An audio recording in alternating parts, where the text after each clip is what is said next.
قال رسول الله صلى الله عليه وسلم إن أولى الناس بالله من بدأهم بالسلام. Abi Umama haber ite Allah'ın elçisi sallallahu aleyhi ve sellem aytdı. Allah'a en yakın kişiler ol da bulsa birinci ittirip birinci bulup selam berişiler. Birinci bulup selam berişiler.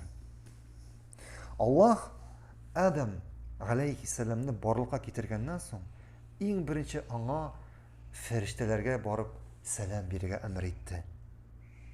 Salom beru kishilarga salom beru ol rostlangan sunnat bo'lib turadi. Ya'ni sunnat amallardan bo'lib turadi. Onun uchun kishi ajr savob oladi. Ikkinchi payg'ambarimizning ikkinchi hadisida kelgancha agar kishi aytar ekan assalomu alaykum deb ko'p ajr savob oladi. Kim esida turadi? Assalomu alaykum deb aytar ekan 10 ajr savob oladi.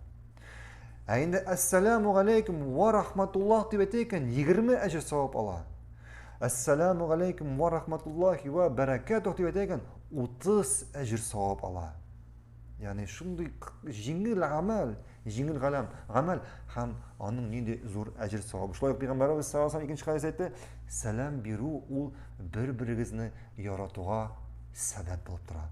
Bir-biringizni yaratuvga sabab bo'lib turadi. Lekin salomga javob beru ul da bo'lsa vojib amal.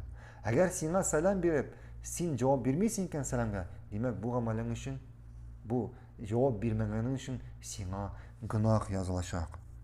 Senga gunoh yozilacak.